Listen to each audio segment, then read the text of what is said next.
Total Screen proudly presents their official podcast, On Screen, with your hosts, Tyson Gifford and William Roerig.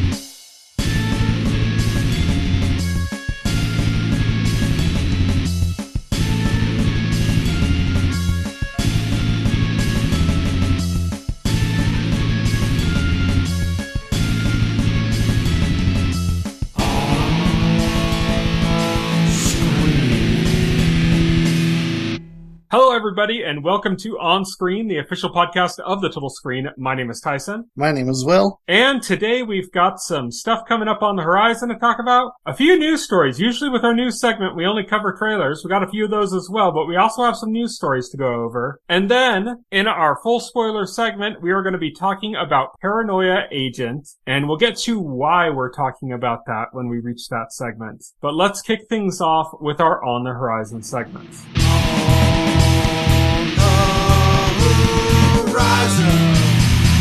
On the horizon. On the Horizon is where we talk about what's coming up in the next week or so. This week on the Horizon, Rick and Morty is returning to Adult Swim on Sunday, October 15th. It's interesting because they have, I guess, a sound alike, because Justin Roiland, who's like kind of the main voice guy for both Rick and Morty, left the show.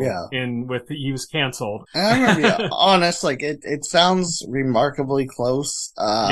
You can notice it, like you notice the difference in Rick when like he's high pitched, doesn't sound quite right, but like the normal like speaking voice like Rick sounds almost note for note. Yeah, I mean this stuff used to happen all the time with cartoons. Yeah. Bugs Bunny has been voiced by what, like 10 people by now? It's like Shaggy and Scooby-Doo. Like Casey Kasem is not with us anymore, so he's obviously not still voicing Shaggy in new material. Yeah. But it's kind of like a recent thing for like modern cartoons, so it's interesting. Next up on Monday, October 16th, The Daily Show returns on Comedy Central. The other kind of like late night type shows have already all returned, but The Daily Show is the last one to return. They don't have a host, so they have to do like another fill-in host. They're still looking for a permanent replacement for Trevor Noah. Most likely won't be Roy Wood Jr. He announced he's leaving the show. Yeah, it's because that's on Comedy Central. Like, they should have hired him for the job. Yeah, they should have. He had basically seniority of the writers there and personalities there, and he wanted the job, and they should have given it to him. But and he basically said as much.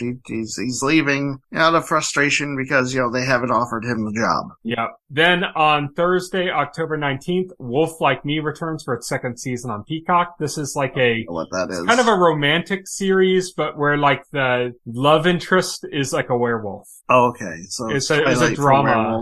It's not Twilight-like. It's more like serious drama. Okay. Then on Friday, October 20th, Big Mouth returns on Netflix. On Friday, October 20th, I know this is one you're going to be looking forward to, Joe Bob's Helloween special airs on Shudder and AMC Plus. That's going to be fun. Oh, yeah. Then on Friday, October 20th, Upload returns on Amazon Prime. And all of these, the rest of these are all for Friday, October 20th, by the way. Marvel's Spider-Man 2 debuts on the PS5. Super Mario Bros. Wonder debuts on the Nintendo Switch. Killers of the Flower Moon, which is the new Scorsese movie that has DiCaprio and Robert De Niro in it, comes out in theaters. Dix the Musical also comes out in theaters. And the Canterville Ghost, which is an animated movie, comes to movie theaters. That includes Hugh Laurie and Toby Jones, among others, in the voice cast. Jeez, October 20th is a busy day. Yep, but that is it for our On the Horizon segment. And now that takes us to On Beat.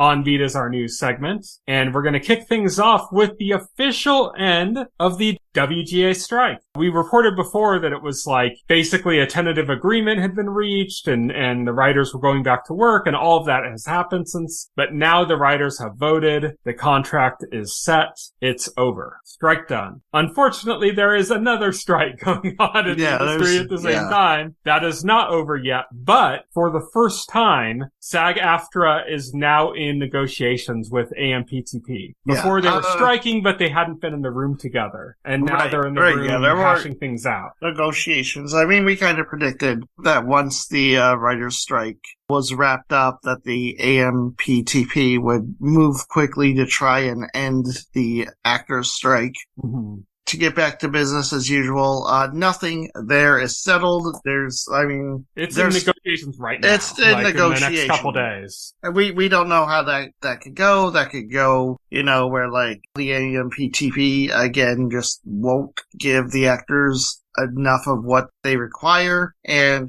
things could stall out, and the strike could go on longer. It's the exact same situation with the writer's strike, where the ball is in the AMPTP's court here. They can either give the actors what they need, or, they could be stubborn about it and have the strike go on for longer. Yeah, they can either give the actors what they need, or give the actors what they need later, and after losing a bunch of money. Right, yeah, exactly. So, we'll see what happens with these talks. Hopefully this is resolved soon, and, and things can return to normalcy, with a better, with better terms for writers and actors. Yeah. So we're recording this right now on October 11th, which is a Wednesday. They are Wednesday, so they're probably already done, but Wednesday was the day that they were negotiating with the AMPTP, and then they have to kind of go into their own corners and work things out over the next couple of days, and before returning to the room again for counteroffers and everything. So that's kind of where we are in the negotiations right now. By the time this is posted, we might know a lot more about this. But as we're recording this, they basically just had their first negotiations today. So we don't really know those details yet. Next piece of news, Castlevania Nocturne has been renewed for season 2. I still have not watched it beyond what I watched in that one preview. So I've seen the first 2.5 episodes still. You said you've watched the season? Oh, I've finished it. It's fantastic. Yeah, I just need to finish it. I just had other stuff on my plate, but it's funny because I was watching it simultaneously next to Cyberpunk. Yeah. Yeah. It's a lot of stuff we're trying to get through.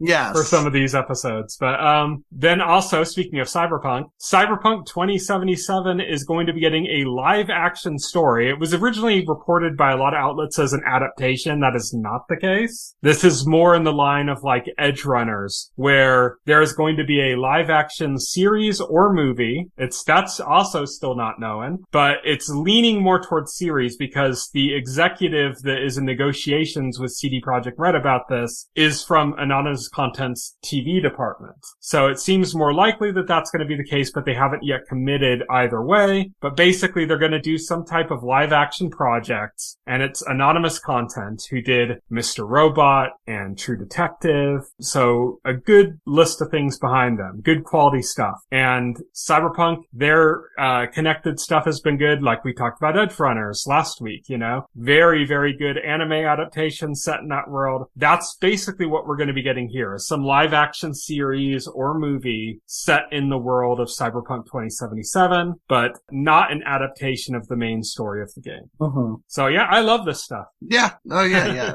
It's Edge Runners was great. I'm excited. Well, yeah, we'll have to see how this turns out. Yeah, it'll be interesting also because like I mentioned when we were talking about Edge Runners is how much work was put into like representing the city as it was in the game, like so that it's like similar, so that things feel like they're in the same place. I wonder what they're going to do with that for live action. Like they could always do like a full digital backdrop and basically just throw in the game city, but like rendered at like a much higher quality, in the same way that they do that stuff with like The Mandalorian, for example, using those sound stages, those special sound stages where they have the instead of a green screen, it's like basically video on all the walls, So right, I wonder if they're going to do something like that for it, or if they're just going to try to match locations or set it somewhere else. But yeah, I'm excited for this. I said before that I wanted more of this stuff. Even just speaking anime wise, I wanted more. But like, yeah, live action sounds good too. And Anonymous Content, that's great. Our next piece of news is that Sacha Baron Cohen has been confirmed to be cast as Mystery Man. That's not like a name of a character, but just a non-name for a character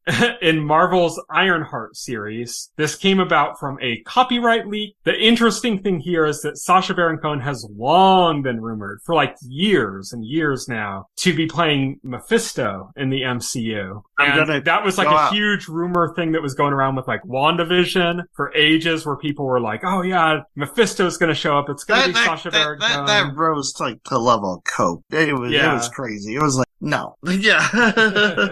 But there is a magical element in the Ironheart series. They've already announced that the antagonist, the central antagonist of the Ironheart series is a character. I don't know the name of the character, but in the comics, he's a character that like sells, I guess, magical stuff. Huh. He like deals in magical artifacts and things. And that's going to be like supposed to play a part. So it could go in any direction. He could be Mephisto. He could be a college professor at our school. Like who knows? Like, remember when we saw William Jackson Harper was cast in Ant-Man and the Wasp: Quantumania, and there was like a lot of speculation like that he was going to be portraying some significant Marvel character. Yeah, Reed Richards, was like the top one. Like people were sure he was like a significant Marvel character, and he's just like some random person in the quantum realm. But there's the thing that gives a little bit more credence to him playing a more significant role is that Sacha Baron Cohen is a much, much larger name actor. Yes. And this is for a TV project, not a movie. Yeah. So it makes it even more likely that he's playing something kind of significant that's going to carry over. But we don't know. It could just be that he happens to,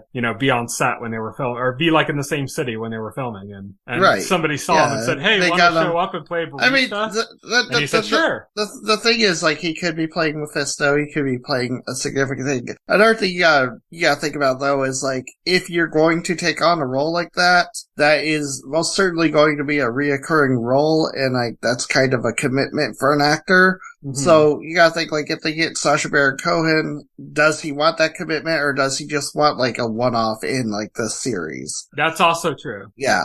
Like Brad Pitt in Deadpool 2. Yeah, exactly. Yeah. Let's see here. Our next piece of news is also related to the MCU, and that is that the lead creatives have basically all been fired from Daredevil Reborn, as Disney Plus is now switching their series to a showrunner system. Daredevil Born Again. Oh, it's Born Again. Okay. I had it Reborn. I had that wrong. Oh well. So Daredevil Born Again, there's Disney Plus is shifting to a showrunner system for their series. And so they fired the lead creatives. That means the head writers and directors of the series. Yeah, apparently this is via the Hollywood Reporter. They don't go into specifics of this. They say like they filmed some of the episodes pre-strike. There were 18 episodes planned. And after the strike began, executives, including Kevin Feige, reviewed the footage of what was already shot and decided that it was not working. And that led to these firings and a creative reboot of the series. Yeah. It's a sense of also a creative reboot of the entire format that Disney Plus uses. It's expected that they're going to use some of the material they already filmed. How much of that is unclear. 10 seconds. Yeah, 10 seconds. But yeah, it's getting a creative reboot. And again, we don't know details. There are no details about it in this report. There's a rumor of what it was going to be floated around circulating. Actually, I think the Hollywood Reporter did report. It is in that report. Like, what one of the things was like, it was in the report, they said the original concept for Born Again was going to focus much more on Matt Murdock as a lawyer, and it was going to be like a legal procedural, and Matt Murdock wouldn't even show up as Daredevil until like, I think they said like the 4th episode in. Yeah. I'm not 100% opposed to that kind of idea, and I know a lot of people are like, think that's sacrilege because they basically just want the Netflix Daredevil series. Yeah, we want the Netflix Daredevil back. Like, the way I look at it is like, they already did, 3 seasons of Netflix Daredevil? Yeah, well, they need to do 4, 5, and 6. Like, I think that it's fine for them to pursue like a different angle to do it in, but what that means is that they had already approved of this angle, and it just turns out it didn't work. Right, yeah. Yeah. So if that's the case, and it's not just like some kind of a business bullshit thing, if it actually is that things just were not working, then that's good. Hopefully this might also be related to Kevin Feige's like recent turn towards like reducing the amount of stuff they're going to put out each year and doing more quality control. And maybe that's a sign of that. The sense that like, not that it just like didn't work to their standards and their standards being the same that they had when they put out Secret Invasion or something, for example, but that they go, this doesn't work for our new standards, which are higher. Oh, and that's kind of where I'm hoping this is at. It's funny because, the Hollywood Reporter report goes into some details about Secret Invasion and what happened with that production, which it was like another fraught production. There was actually bickering and fighting amongst the creatives behind the scenes. That goes to what has been talked about for a while now, that they don't have showrunners on Disney Plus shows. And if you have creatives bickering and shit, one person wins out when that happens if you have a showrunner. And that's here's the thing. We discussed Secret Invasion on this podcast before. We did that on our on-beat, or no, we did that on our like full spoiler segment. And we did not like the show. The show has also been pretty heavily panned by critics across the board. It's their lowest rated show. And I'm looking at this, and originally they had Kyle Bradstreet, a writer and executive producer on Mr. Robot, writing scripts for that. And then he was fired after a year of writing that, and Marvel took the project in an entirely different direction and hired a new writer. Yeah, bad move. Yeah, bad move. You had somebody heavily involved in Mr. Robot, and you got rid of them, and then like dropped a deuce. Yeah. It's people that matter. Yes, it's creatives in the creative fields. It's the people that matter. Like, if you hear like a great idea for something, but you don't have the right people attached, you're going to get a poor execution of that great idea. But like great writer, a great showrunner, a great writer will be able to take even a kind of stale idea and find a way to approach it that's interesting, and that's kind of what they need to understand, is that it's people first. And, the other point that we haven't brought up here, we mentioned it before we start recording, is that part of the shift towards a showrunner system for these Disney Plus shows, and part of why this is happening with Daredevil, is because of the WGA contracts that were just ratified. Which, by the way, like this report, the Hollywood Reporter does not make mention of. But yeah, that's the reason they're moving to a showrunner model, is the contract the WGA signed with the AMPTP specifies that there has to be a writer assigned to a showrunner position on all shows, like whether it be like on standard or on streaming. Yeah. It can't just be a studio executive overseeing things anymore. There has to be a showrunner who is a writer for that show. Yep, and that's very good news. Yes. So we'll have to it kind of makes it out like this is like a revelation Marvel had, like as part of like the creative process of putting out these shows, but no, it's because of the contract the AMPTP signed. Yeah, and lastly for On Beat, we do have a few trailers to go over. 3, in fact. We're going to start things off with It's a Wonderful Night, which, that is a pun on the title. It's a Wonderful Life, the classic Christmas movie. This is in the recent horror movie genre trend of taking the plot conceits of other classic movies and like putting a slasher movie twist to them. We saw that happen with Freaky, which was Freaky Friday with the serial killer. Yeah. There was a Groundhog's Day one. Yes, Groundhog's Day. Happy Death Day. Yeah. Groundhog's Day. Yeah, exactly. And this is taking the conceit of It's a Wonderful Life, which, if you're unaware, is that the main conceit is that somebody wishes that they were never born. Yeah, so then they get to see like what it was like if they were never born. Yeah, the world if they didn't exist. And in this case, the person who wished that stopped the serial killer. And if she were never born, the serial killer just continues on. Yeah, runs rampant. So yeah, slasher in the kind of like Scream vein slasher, but with that It's a Wonderful Life trope. Yeah, right. Yeah, it's really like a slasher comedy. Mm-hmm. Justin Long is the killer, by the way. I also forgot. I should remember. There's also like the new movie on Hulu with the girl from Sabrina, which I'm spacing on the name, but it's Back to the Future. Time, it's Back to the Future with the slasher. Yeah, basically, yeah. Yeah. So again, so this is like a genre of film now, like its own subgenre. Yeah. Our next trailer we got was for The Iron Claw, starring Zac Efron. This is a professional wrestling movie, or kind of, where it's like a drama. It's a family. It's a family that wants to, or that is heavily tied to professional wrestling. All the sons of this family are all wrestlers in like a minor promotion. We're not talking WWE or something. We're talking like a minor promotion, and this is kind of like their life and what they push for. And so the movie is kind of a drama about all the family drama that goes on with that. A dysfunctional family of professional wrestlers. Yeah, it's a drama about that. This is the movie that Zac Efron got like absolutely shredded out of his skin for, because he looks like a professional wrestler, and so does the dude from The Bear that's also in this movie. He plays one of his brothers. But yeah, a bunch of good drama actors that have gotten totally ripped to play professional wrestlers in a family drama. That's The Iron Claw.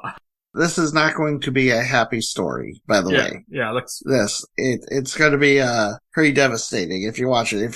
If you think this is going to be about like people like fun and games, no. If you think this is going to be like about people finding their courage to reach their dreams or whatever, this isn't that story. Yeah. And then lastly, and this just came out today, they put out an ad for the next South Park special on Paramount Plus. It's a very quick 30-second ad, but the point is pretty clear. This is going to be playing into the idea of identity politics. Yes. It says like, here's Cartman, and it's like a black woman. And then it's like, it's going through all like Kenny, they're all women, all the South Park characters. And Kenny's like an Asian woman, it's like, they're all like, they're playing into the idea of like identity politics and how that's forced into movies and stuff like that. Yeah. Here's the thing I see with this. And I see like a lot of like on the surface, like this is incendiary. Yes, it is. Like on the surface, it looks like they're mocking like the idea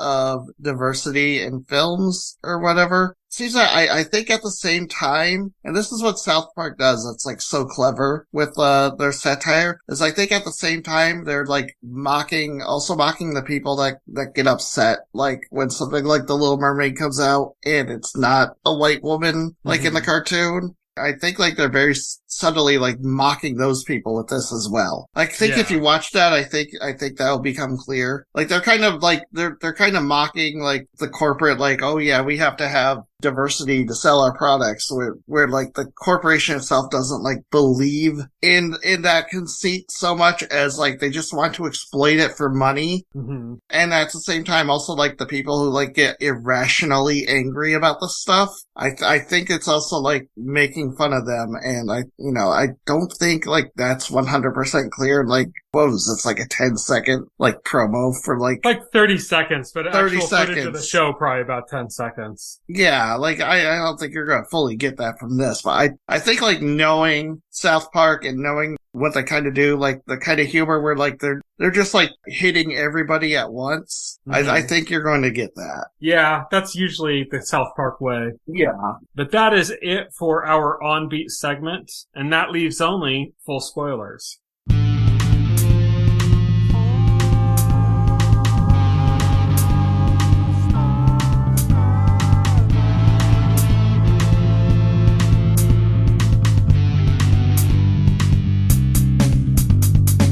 So this week we are going to be talking about Paranoia Agent. Paranoia Agent is an anime that came out, I didn't write down the year, but it was maybe 10 years ago, something like that.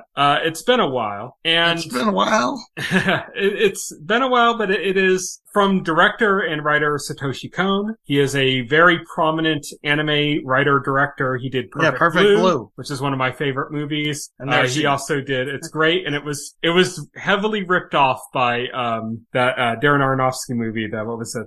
Requiem for a Dream. Oh, really? Heavily ripped off scenes, like wholesale ripped off scenes from Perfect Blue. And then so did his another movie he did, the Black Swan movie, also heavily ripped off Perfect Blue. Like Satoshi Kon actually was not very happy about it. Actually, like Aronofsky admitted it. It wasn't like he resisted it. He admitted that but he was saying it was homage. And Satoshi Kon's point was, why is an homage so much less known than the thing that's taking, that's copying it, basically, like pointing that out. But anyways, Satoshi Kon, great anime director, did a bunch of good stuff. Paranoia Agent was the one, like, anime series he did. And the reason we're talking about this is because on, I believe, the 12th, I'm not sure, on the 12th, October 12th, which is the day after we're recording this, I don't think I'll have it up by then, but I'll have it up soon after, would have been the 60th birthday of Satoshi Kon. He passed away in his 50s. It was a very sad story. I believe it was something like stomach cancer. Yeah. He wrote a very, if you just want to be emotionally devastated, look up Satoshi Kon's last letter to fans on Google, and he wrote a letter to his fans basically acknowledging that he was going to die and thanking his fans and stuff. It is a devastating read. Like, it'll just like crush you. But he is a auteur director. He has very specific style, very specific genres that he kind of fits into. He's been compared heavily to like Lynch, but also to like Hitchcock. Mm-hmm. He's like just a really well known in that field of like doing like psychological horror or that kind of thing for anime. And Paranoia Agent is something that I had seen, not all of, but I'd seen probably about half of it when it first aired. But for whatever reason, I never ended up finishing it. I always wanted to get back to it, but I thought this was a good excuse to do it, to line up with his 60th birthday, or what would have been his 60th birthday. And I think this is your first experience with Paranoia Agent. Have you ever watched any of Satoshi Kon's other works? I have not, actually. Okay, so your first taste of that is Paranoia Agent. That's kind of like getting, I guess, your first taste of David Lynch with Twin Peaks or something. Yeah. And I could see, like, I watched this, I could see, like, it seems to be like Satoshi Kon has definitely been influenced by David Lynch, because, like, there's a lot of Lynchian elements in this. Mm-hmm. Yeah, definitely. Sure. This is, I wanted to ask you. It's a weird one. It's a weird show. I wanted to ask you, by the end of the series, what do you think Paranoia Agent is? Like, what do you think it's telling? It's depression, it's regret, it's like unresolved feelings of like, maybe like pain. I think definitely the character of Lil Slugger is like an avatar for like all of our negative emotions. Mm-hmm. That I guess like from like a perspective, those emotions can hit you like a bat to the head, right? Yes. What's interesting, I think, about the way they presented it initially is that it's you see this character, Tsukiko Sagi, and she is under an inordinate amount of stress, and she doesn't seem to really kind of fit in well at her position. She's a character designer. She makes like for like toys, and she made a hit toy that's like this pink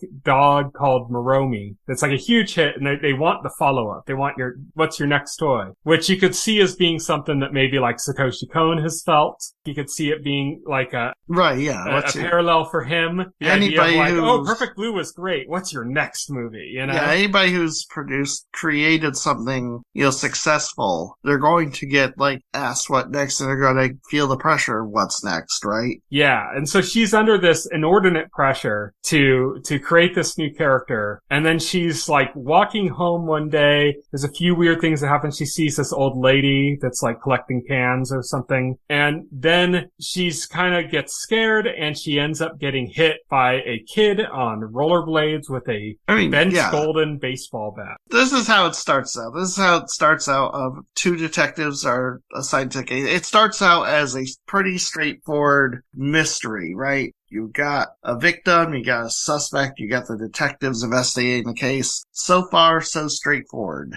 And what's interesting to me is like, it maintains that for like a little bit, because like you get other episodes where like more victims start happening. It's interesting because each episode, this is almost like a serialized show. Each episode focuses like on a new character and like their personal stories. Mm-hmm. And then they end up the episode typically ends with them ending up becoming victims of Will Slugger. At least initially at the beginning, yeah. Yeah, and then a few episodes in, it starts to get like way more trippy and like, it starts way more esoteric. Yeah. So like, it just like gives up those trappings of even trying to pretend to be like a mystery show.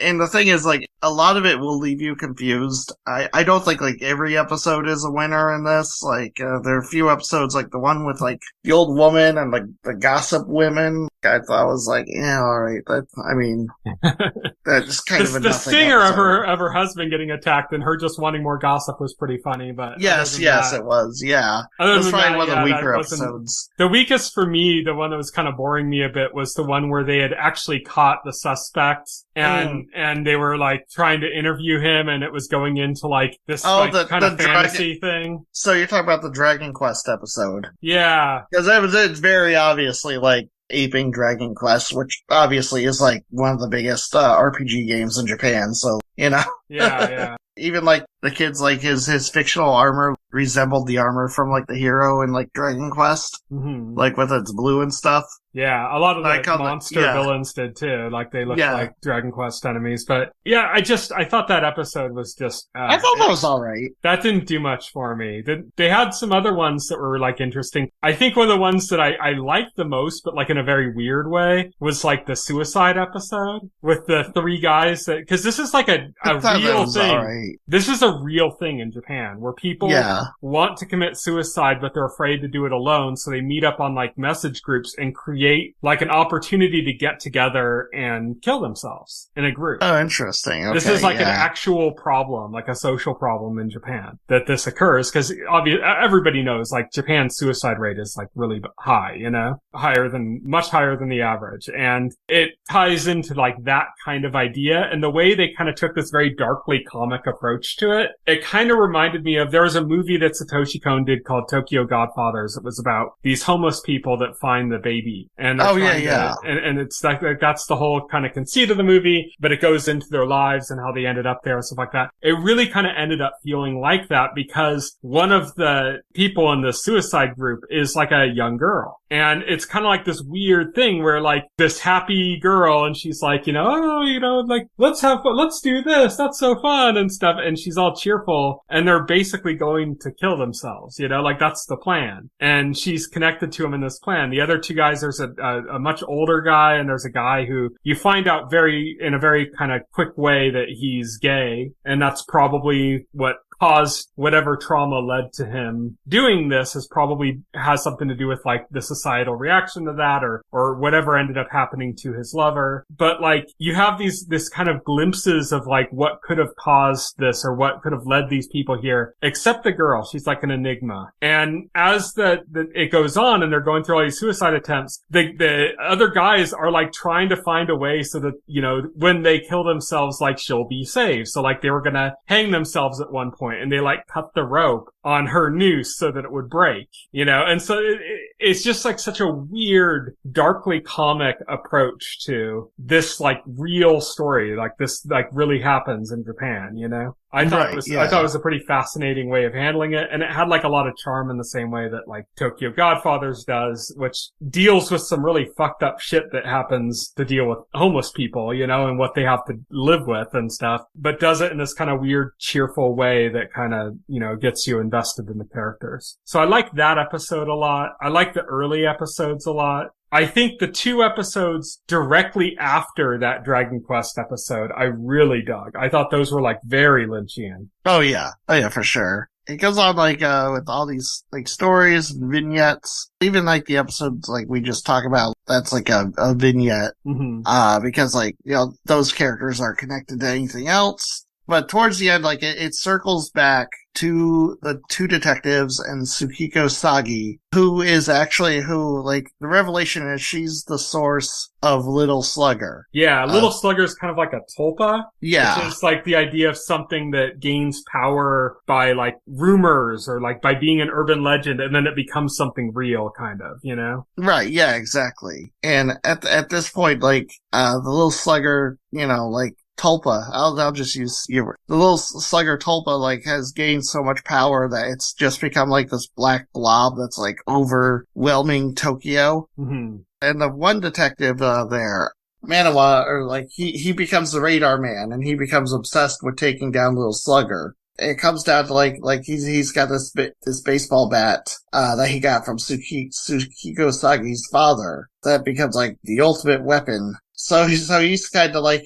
he's like, Manhwa is like kind of like now like in his own fantasy. Yeah. Like because he's become like a superhero now instead of like a police detective. Yeah. And the chief police detective has kind of like retreated into like his own world, like his own place for him. You could see Manhwa's descent in the Dragon Quest episode when they were interviewing the suspect, and he was talking about everything in these game terms, and you could see Manhwa like getting like too invested in it, and you're like, oh, something's not right with this guy. Right. Like exactly. He's too concerned on and then like as the series goes on, like you're seeing like, oh yeah, he's cracking, you know, as this is going on. Meanwhile, the other detective is kind of like disgruntled. He's like an older detective. He's disgruntled. You don't learn till the very end that he's got this situation with his family where he has a wife who's very, very sick. Yes. And that, you know, can't have children, and that he's trying to be like a good husband, but he doesn't know if he can continue to be so. It's interesting. It's interesting because we get the episode where like the Little Slugger impersonator, the guy who has fantasies of being a Dragon Quest hero, he's killed by Little Slugger, and then like Tulpa Little Slugger, yeah, he's killed, and then like you know, like there's a lot of like controversy, like how could this happen? You see like the police chief in Manhwa being reprimanded, and then that's the last time you see those characters for a few episodes, because we go through the episodes we just talked about with the gossip ladies and the suicide trio, and so we don't see those characters for like a few episodes because they're just cycling through all these stories. There's another story. I think we see Manhwa, but they're like these brief scenes where he's like obsessed with like radio signals and shit. Yeah. I think you're right about that. But like they do like these episodes like where like there was another episode about like an anime studio, you know, making a Moroni anime, and like all of them like ending up victims to Lil Slugger. There was that one. So we go through those, and then like it's towards the end of the run that we see Akari and Manhwa and Tsukiko Sagi like brought back into the narrative. And it's to wrap up this whole idea, like Manhwa, now calling himself Radar Man, you know, figured out that Sagi is like the originator of Little Slugger. It becomes like, the conclusion is like Little Slugger has become so powerful, he's now like this black blob overtaking Tokyo, and Manhwa has to get Akari out of his fantasy world, and they have to convince Sagi to face up to like what really happened the day that she created this character, like this character Little Slugger, not Moroni. Like because Moroni is based on a dog that she had that her father gave her, that she kind of like carelessly like lost track of, and it ended up getting hit by a car and dying. And because her father was strict, she was like afraid of him. Yes. And afraid of telling him the truth, so she concocted the story and then believed it herself, basically. She like self-deluded. Yeah, she and that's basically what Paranoia Agent is about. It's about like self-delusion. And like how it's contagious, you know? It would actually be a pretty good thing for people to watch right now. Right? Stuff that's going on in the world about self-delusion being contagious, you know? But, that's kind of the direction it heads in. And then it also does like a weird like circular thing at the end, because it shows like, okay, Tokyo's rebuilt now. And then you see the kind of citizens, it's kind of panning through the city, and all the people are basically like exactly like they were at the beginning of the anime. Like they're all kind of complaining about the same kind of things. And to preface like this twist at the end, we should mention throughout the series, there's this strange old man. He doesn't appear much in the actual episodes. When you see him in the actual episodes, he's usually muttering to himself and like writing a bunch of stuff on chalk, like on the floor. Like making a huge equation on the sidewalk or something. On the sidewalk, but we see him in like interstitials in the episodes themselves. Like at the end of the episode, there's always like a preview for the next episode where it would be the old man, and he would like give you a brief narration of a preview of the next episode, and it's prefaced with like the title Prophetic Vision. Mm-hmm. That's usually mostly like the way you see him in the series. Mm-hmm. And that goes throughout the series. But by the end of it, we see like the last shot of the last episode is Manawa, like in the same like clothing as the old man, and also like with white hair, like and he's on the floor like writing out equations in chalk like the old man. Mm-hmm. And then you think like the last episode wouldn't have like a preview for the next episode, but no, it still has that segment, except it's Manawa dressed like the old man was dressed in those segments. Yeah, and it's a preview for the first episode. Yeah, it's a preview for first episode. It's Manawa basically telling the viewer to like rewatch the series and look for like the clues. Just keep rewatching the series. That's the circle. Yeah. It's kind of clever. Yeah. I get that. It's meta. It's the only meta element that's like in the show, mm-hmm. but it's really fun. Yeah. Sometime we gotta watch some more Satoshi Kon. We gotta watch some movies. Like, that's the only series he did. Yeah. He did some movies. Gotta see Perfect Blue, maybe Paprika, some of the other ones he's done. They're really good. But yeah, that's pretty much it. Like, it's hard to go into like a lot of details, like plot details about this series, because it's so all over the place. Yeah. There's so much stuff going on. There's stuff that like kind of catches you off guard. Like, there's a character that seems kind of like, I don't know. He seems kind of like annoying, but not really consequential, and not really like, you know, a bad force for evil. Are you talking about like the reporter, or like because? No, I'm talking about the police officer, the guy that ended up catching the impersonator, and you find out that he's like having sex with prostitutes that are calling him daddy, and then you find out he has a daughter, and that he is like spying on her with like a spy camera. Yeah, it's like it's so fucked up, but it's like it just kind of happens, and you're like, what, wait, yeah, what? Yeah, and also like he's stealing money from people because he has to like pay like the mafia or whatever, and like